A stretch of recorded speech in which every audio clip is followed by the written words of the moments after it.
말씀은 디모데전서 6장 1절로 10절까지 말씀입니다. 디모데전서 6장 1절로 10절까지 말씀입니다. 다 찾으셨으면 저와 여러분이 한 절씩 교독하시고 마지막 절은 합독하겠습니다. 무릇 멍에 아래에 있는 종들은 자기 상전들을 범사에 마땅히 공경할 자로 알지니 이는 하나님의 이름과 교훈으로 비방을 받지 않게 하려 함이라. 믿는 상전이 있는 자들은 그 상전을 형제라고 가볍게 여기지 말고 더 잘 섬기게 하라. 이는 유익을 받는 자들이 믿는 자여 사랑을 받는 자임이라. 너는 이것들을 가르치고 권하라. 누구든지 다른 교훈들을 말하며 바른 말 곧 우리 주 예수 그리스도의 말씀과 경건에 관한 교훈을 따르지 아니하면 그는 교만하여 아무것도 알지 못하고 변론과 언쟁을 좋아하는 자니 이로써 투기와 분쟁과 비방과 악한 생각이 나며 마음이 부패하여지고 진리를 잃어버려 경건을 이익의 방도로 생각하는 자들의 다툼이 일어나느니라. 그러나 자족하는 마음이 있으면 경건은 큰 이익이 되느니라. 우리가 세상에 아무것도 가지고 온 것이 없음에 또한 아무것도 가지고 가지 못하리니 우리가 먹을 것과 입을 것이 있은즉 족한 줄로 알 것이니라. 부하려 하는 자들은 시험과 올무와 여러 가지 어리석고 해로운 욕심에 떨어지나니 곧 사람으로 파멸과 멸망에 빠지게 하는 것이라. 돈을 사랑함이 일만 악의 뿌리가 되나니 이것을 탐내하는 자들은 미혹을 받아 믿음에서 떠나 많은 근심으로써 자기를 찔러도다. 아멘. 아멘. 이 세상에는 진짜가 있고 가짜가 있습니다. 그래서 오늘 사도 바울은 3절 말씀에서 가짜인 다른 교훈을 주의해라 라고 말하고 있죠.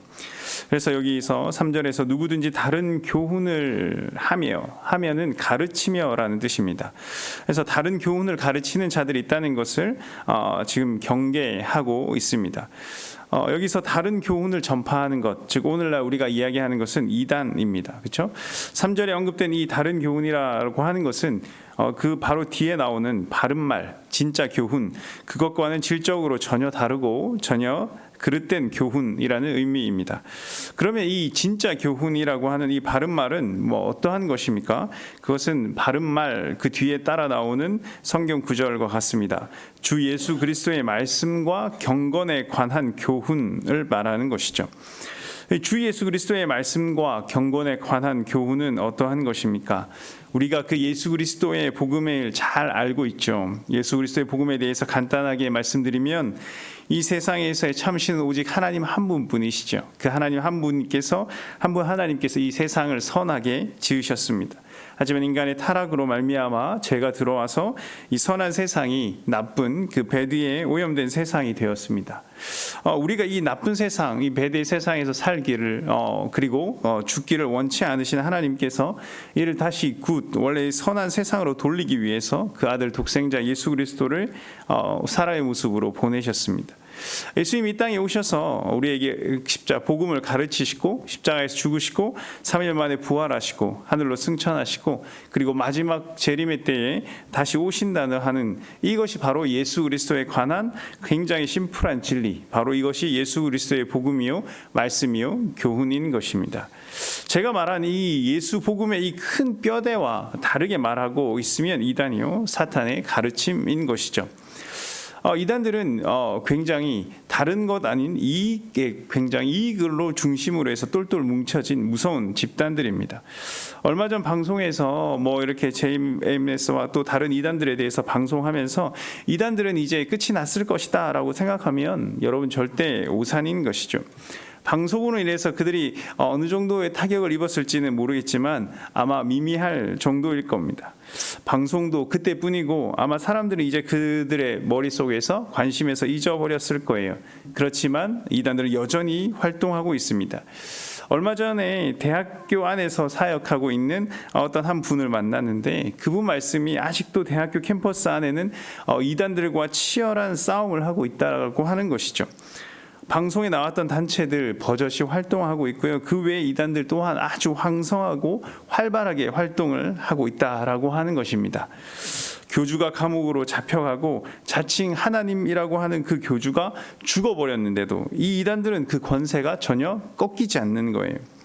이 이단들의 권세는 꺾이지 않고 그들은 새로운 교리를 만들어내서 그 조직을 유지하고 또 유지하는 거예요. 만약 이런 거예요. 하나님의 어머니, 하나님의 아버지라고 하는 그 교주가 죽었는데 하나님의 어머니의 존재를 창조해냅니다. 아마도 이 하나님의 어머니라고 하는 사람도 돌아가시고 나면 어떻게 될까요? 아마 그 조직에서 하나님의 아들이나 하나님의 딸을 만들어내지 않을까 조심스럽게 예측해 봅니다. 이들의 권세가 꺾이지 않는 이유는 이들은 이단 단체를 운영하는 사람들에게 있어서 왜냐하면 이들은 이제 더 이상의 종교 단체가 아니에요. 이들은 종교 사업을 하는 하나의 이익 집단에 불과한 것이죠. 그들은 이제 종교적인 그것이 자기에게 가짜라고 자기는 알아도 그것이 자기는 가짜라는 것이 깨달아져도 그 교주 아래에 이제 모여드는 수많은 이익과 재물들의 눈이 멀어서 그 자리를 지키고 자기 아랫 사람들에게 그리고 다른 사람들에게 거짓 진리를 전파하고 그렇게 종교 사업을 하고 있는 것입니다. 바로 5절에 보면 이렇게 주님께서 주신 은혜 그리고 여러 가지 경건의 재료 이런 것들을 이게 재료로 생각하는 자들이라는 표현이 나오는데 이단들이 딱 그러한 거죠. 그래서 사람들의 그 종교심, 그 경건을 이익의 재료로 생각을 해서 그들은 종교 사업을 하고 돈을 모으고 그들의 세력을 키우는 데 모든 혈안이 되어 있습니다. 이런 종교 사업의 형태가 근데 비단 이단뿐만 아니라 성경에도 여러 가지로 나타나는 것이 있죠. 열왕기하 5장에 보면 엘리사의 종 게하시가 엘리사가 취하지 말라고 말한 그 부정한 이득을 취하는 장면이 나옵니다. 사도행전 8장에 보면 돈을 주고 성령의 능력을 사려고 했던 그렇게 어떤 성직을 이제 돈으로 매매하려고 했던 마술사 시몬의 모습이 나옵니다. 사도행전 19장에 보면은 에베소의 은정색 더메드리오라는 사람은 그렇게 우상의 부적, 조각 같은 것들을 팔아서 자기의 생계를 유지하는 사람들입니다. 그리고 아주 유명한 예수님의 성전 정화 사건도 있죠.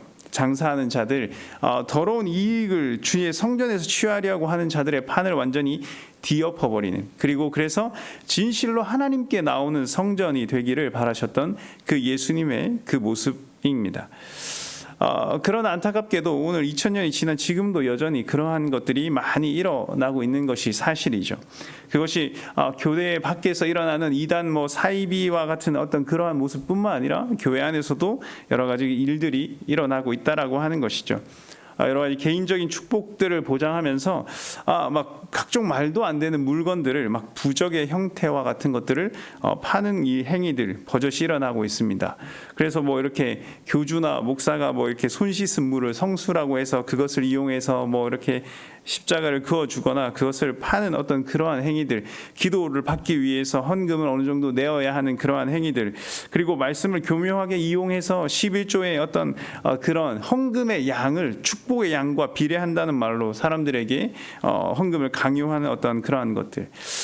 지금 그리고 마치 점쟁이와 무당들이 복채를 많이 요구해서 많이 내면 효험이 다른 것처럼 그렇게 이야기가 되어서 많이 낼 것을 이야기하는 그러한 것들을 말하는 거 있습니다. 하나님이 헌금의 액수에 따라서 역사하심이 달라질까요?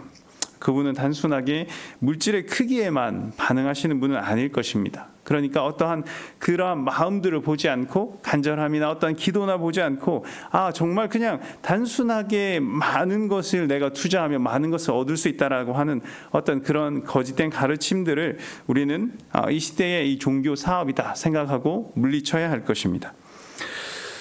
우리는 그렇게 주님께로부터 받은 은혜와 믿음, 그러한 것을 나의 이익을 취하는 수단으로 삼아서는 안 되는 것이죠. 주님께서 우리에게 베풀어 주신 모든 것, 그것은 모든 공동체 그리고 교회의 덕이 되고 가족의 덕이 되고 이 사회의 덕이 되라고 우리에게 주신 것, 즉 형통한 존재, 축복의 통로가 되어야 하기를 바랍니다.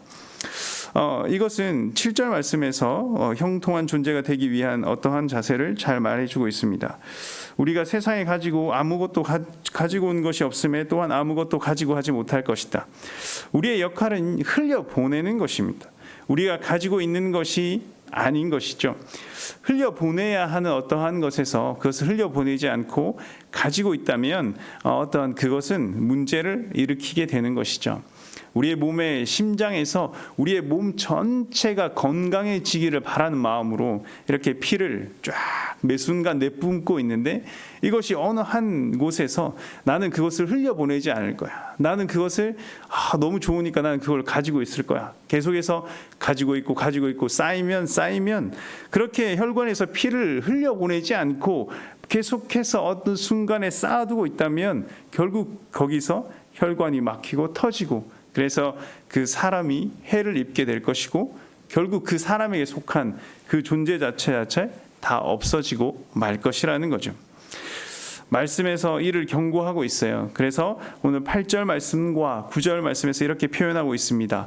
부하려 하는 자들, 부를 많이 쌓기를 원하는 사람들, 그리고 돈을 사랑하는 사람들, 그래서 돈을 사랑해서 돈을 계속해서 원하는 사람들, 그러한 사람들은 주의해야 한다는 것이죠. 통로가 흘려보내야 하는데 그렇지 못하고 계속 쌓으려 한다면, 계속 그것을 사랑해서 가지려 한다면 이것이 결국 쌓이고 막혀서 터지는 것입니다. 우리가 통로의 역할을 잘 감당하기 위해서는 6절에 나오는 자족, 그리고 8절에서 우리가 먹을 것과 입을 것이 있어서 족한 줄로 아는 것, 이러한 것이 굉장히 중요한 태도이죠. 이것은 단순하게 이 자족이라고 하는 것은 너는 너의 수준에 맞게 살아라, 너는 지금 이거밖에 안 되니까 이렇게밖에 살아라 라고 하는 어떤 그러한 것이 아닙니다. 단순히 분수에 맞게 사는 것이 자족이 아니라는 거예요. 우리 그리스도인에게 있어서 자족은 곧 은혜와 감사의 다른 표현입니다.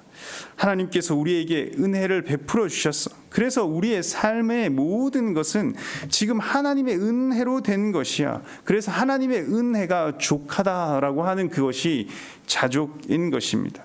그렇기에 하나님이 주신 모든 것이 내게 족하기에 내게 있는 모든 것에 대해서 언제나 감사를 드릴 수밖에 없는 것, 그래서 내가 삶의 은혜와 감사로 이루어진 이러한 모든 복된 것들이 바로 우리 그리스도인에게 있어서의 자족인 것이죠. 여러분, 정말 주님께서 우리를 구원해 주셨고 또한 우리의 필요한 모든 것들을 지금 우리를 돌보고 계심을 믿습니다. 그래서 항상 우리가 주님께 감사를 드리며 살아가는 것이죠. 오늘 하루 여러분들이 그리스도인으로서 은혜와 감사로 하루를 살아가시기를 바랍니다. 그리고 축복의 통로로서 모든 것을 흘려보내는 그러한 형통한 삶을 살아가시기를 소망합니다. 기도하겠습니다. 사랑하는 하나님 아버지, 우리를 아름답게 창조해 주셔서 감사합니다. 또한 하나님, 우리를 예수님을 보내시어서 우리가 아름답게 그 주님의 교훈을 따라 복음을 따라 우리가 구원에 이르는 믿음을 가지게 하시고, 하나님 아버지, 우리가 그 교훈을 따라 또 살려고 애쓰고 하자 하는 마음을 주셔서 감사합니다. 아버지, 우리가 예수 십자가 구원의 복음 앞에 온전한 감사와 감격으로 오늘을 살아갈 수 있도록 주님 인도하여 주시옵소서. 주님 주신 은혜를 우리가 나만을 위한 이익을 위해 사는 것을 원치 않으시오니, 아버지 하나님, 우리는 모든 것을 우리에게 베풀어 주신 주님의 뜻에 따라 하나님 아버지 이 모든 것을 나누고 베푸는 삶, 복되고 형통한 삶을 살도록 주께서 우리의 삶을 인도하여 주시옵소서. 아버지 하나님, 이러한 것을 위해서 우리 교회가 하나님 다음 세대와 하나님 이 지역사회의 모든 그러한 복되고 형통한 삶을 나누기 위해서 하나님 꿈잔치를 준비하고 있사오니, 주여 하나님 이 잔치 가운데 성령 하나님의 뜻이 흐르게 하시고 하나님 그러한 복됨의 은혜가 이 잔치를 통하여 드러나게 도와 주시옵소서. 그래서 하나님, 정말 하나님 우리의 다음 세대들이 세상이 감당하지 못하고 세상을 오히려 복음으로 변화시키는 아버지 하나님의 귀한 아이들로, 주여 하나님 아버지 모든 아버지 어린이부터 하나님 청년 세대까지 주께서 하나님 인도하여 주시옵소서. 사랑하는 희나의 하나님 아버지, 그 결과를 주님 좋게 나오게 하신 것 감사드립니다. 하나님, 이제 그 마무리하는 회복의 단계와 하나님 아버지 이제 수습하는 일들이 남아 있는데 주여 하나님 아버지 모든 것 끝까지 주님께서 책임져 주시고 하나님 그동안 치료하고 애쓰느라 지친 하나님 그 모든 가족들의 심신을 주님께서 위로하여 주시고 아버지 하나님의 놀라운 평안을 누리게 하여 주시옵소서. 하나님 아버지 지금도 육체적인 질병과 하나님 경제적인 하나님 그리고 여러 가지 관계적인 깨어짐으로 인해서 어려워하는 아버지 우리의 성도님들을 기억하여 주시고 하나님 아버지 주님이 베풀어 주시고 주님이 인도하여 주시는 그 주님의 놀라운 은혜를 우리가 날마다 알게 하시고 하나님 그래서 우리가 주님으로 또 그것을 해결해 나가고자 애쓰고 주님의 소망을 붙들며 사는 우리의 모든 성도님들이 될 수 있도록 주님께서 인도하여 주시옵소서. 하나님 아버지 오늘을 우리가 은혜와 감사로 살기 원합니다. 주께서 인도하여 주시고 하나님 아버지 모든 선교진들마다 또한 이러한 은혜와 감사의 축복이 넘치게 하여 주시옵소서. 이 모든 말씀 우리 구주 예수 그리스도의 이름으로 기도합니다. 아멘.